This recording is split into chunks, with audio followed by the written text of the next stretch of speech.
Si unimos los puntos entre el blindaje del Tratado de Letrán, las redes de evasión de la posguerra y la penetración de la propaganda DUE, emerge una hipótesis que algunos investigadores denominan la trama del proyecto Gran Europa. Proyecto que también se define con otro nombre que es más polémico, que es proyecto de Cuarto Reich. Tomando esta hipótesis con los debidos recaudos, o las pinzas que requiere, y analizar la geopolítica, las evidencias disponibles invitan a atar los hilos. Por ejemplo, si nos preguntamos qué ocurrió tras la caída del eje. Bueno, una vasta red de financiamiento, patentes industriales, aristócratas europeos y cuadros de inteligencia que no fue destruida, al contrario, fue bancarizada y reestructurada a través de Suiza y la banca precisamente del Vaticano. La diplomacia del Vaticano actuó como el pegamento silencioso entre las élites continentales, la cúpula del proyecto paneuropeo de Bruselas y las redes de Stay Behind de la Operación Gladio, es decir, de la OTAN. Bajo el lema de la unificación cristiana de Europa, se tejió un modelo supranacional sin fronteras rígidas diseñado para erosionar la soberanía política de los Estados-nación particulares que, para entender esta trama, no hay que quedarse en la superficie e ir directamente a los recursos financieros, los salvoconductos diplomáticos y la arquitectura del poder que podemos describir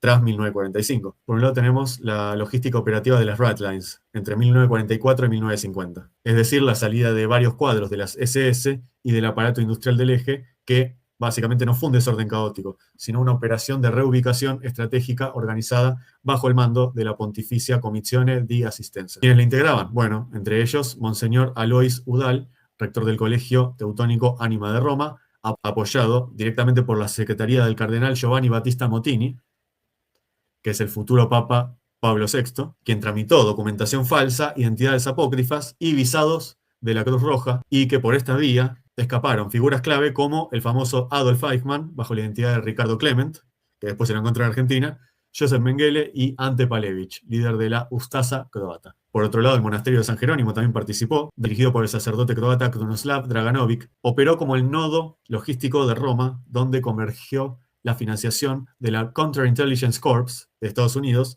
y la inmunidad territorial diplomática del Vaticano. Otro punto importante es la recapitalización y la red de la Casa de los Saboya y los Habsburgo. Investigadores como Daniel Stulin señalan que el Cuarto Reich no se refiere a una resurrección ideológica del nacionalsocialismo, sino básicamente a la reestructuración bancaria y corporativa de los activos continentales en una estructura supranacional, que es lo que algunos autores en Estados Unidos llamaron la Breakaway Civilization. Vamos a ver algunos de sus entramados. Por el Hotel Rothes House, del 10 de agosto de 1944. Básicamente se reunieron en Estrasburgo industriales alemanes, representantes del grupo Krupp, Farben y Siemens, junto a oficiales de inteligencia que acordaron transferir patentes, capitales e inversiones a países neutrales, entre comillas, como Suiza, Argentina, España y Portugal. Luego, el entramado del circuito financiero del Vaticano, la cúpula financiera del IOR, bajo la dirección de Bernardino Nogara, que esta cúpula financiera facilitó el blanqueo de participaciones accionarias y de fideicomisos, fijémonos de vuelta el tema de los fideicomisos, offshore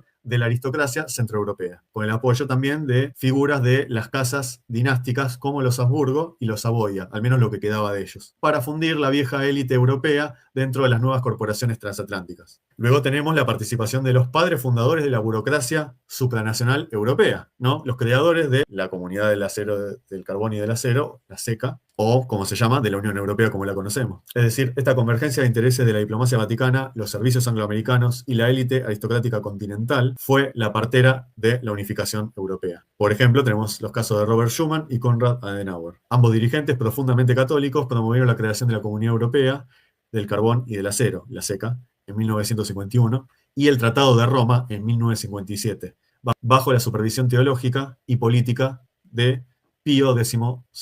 Y por otro lado, el movimiento europeo y el grupo Bilderberg en el año 54, impulsado por el príncipe Bernardo de Lippe-Biesterfeld y el diplomático polaco Joseph Ratzinger. Ello sirvió para diluir las fronteras estatales a favor de una burocracia no electa por nadie en Bruselas, que es lo que hoy finalmente estamos denunciando dentro de la estructura globalista. Fíjense, ahí nació, que tiene una clara orientación tecnocrática y supranacional que fue neutralizando de a poco la capacidad soberana de las naciones que lo forman. Ahora vamos a hablar un poco más del Tratado de Roma y del grupo Bilderberg.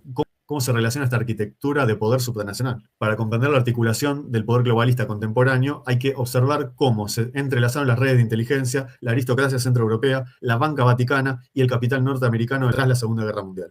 La erosión programada del Estado-Nación no fue un accidente de la historia, fue una estrategia de diseño institucional. El Tratado de Roma, la burocracia tecnocrática sin voto. El 25 de marzo de 1957 se firmó en el Capitolio Romano el Tratado de Roma, dando el nacimiento a la Comunidad Económica Europea y a la Comunidad Europea de la Energía Atómica. Detrás de la narrativa de pacifismo y prosperidad continental, la diplomacia de Pío XII y los líderes demócratas cristianos como Konrad Adenauer en Alemania, Robert Schuman en Francia y Alcide de Gasperi en Italia, ejecutaron un plan de ingeniería política de inspiración, podríamos decir, güelfa. Es decir, llevaron a una cesión de soberanía monetaria y regulatoria, es decir, se transfirieron las competencias de emisión, aduanas y regulación industrial desde los parlamentos nacionales hacia las comisiones de tecnócratas que no son elegidos en Bruselas. Por un lado, se reemplaza la soberanía política por el mercado único.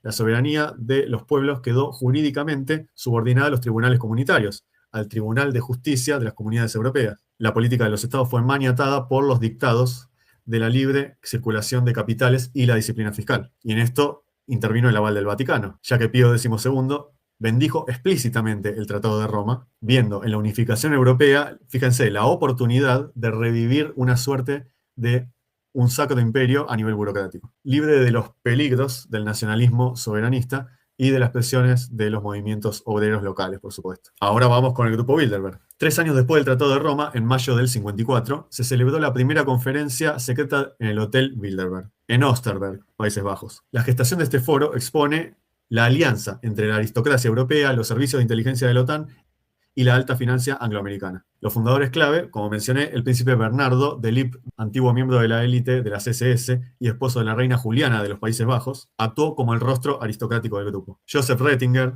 diplomático polaco, agente de inteligencia como cerebro en las sombras en el movimiento europeo, respaldado financieramente por los servicios secretos del MI6 y la recién creada CIA, y el famoso David Rockefeller, que no podía ser menos, representante de la banca de Wall Street y la dinastía Rockefeller, garantizando la alineación del poder financiero angloamericano con la élite europea. ¿Cuál es la función del Foro de Bilderberg? Bueno, Bilderberg no fue concebido para tomar resoluciones legislativas públicas, sino para hacer una suerte de Sanedrín informal donde se consensúan las agendas globales. De hecho, se reúnen todos los años.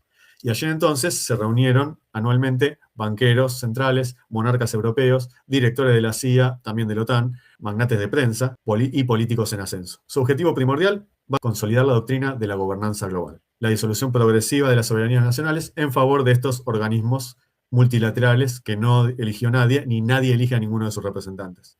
El FMI, el Banco Mundial, la OTAN, la burocracia de Bruselas. En esta arquitectura, la Santa Sede aportó la cobertura ideológica y el músculo bancario financiero. Fíjense, por un lado, un financiamiento encubierto, es decir, fondos precedentes del Plan Marshall canalizados a través del Banco del Vaticano y fideicomisos suizos sirvieron para financiar los partidos demócratas cristianos de Europa y de América Latina, asegurando que el atlantismo y el supra desplazaran a cualquier alternativa de nacionalismo económico y soberano. Y esto es lo que vemos hoy como proyecto de Gran Europa.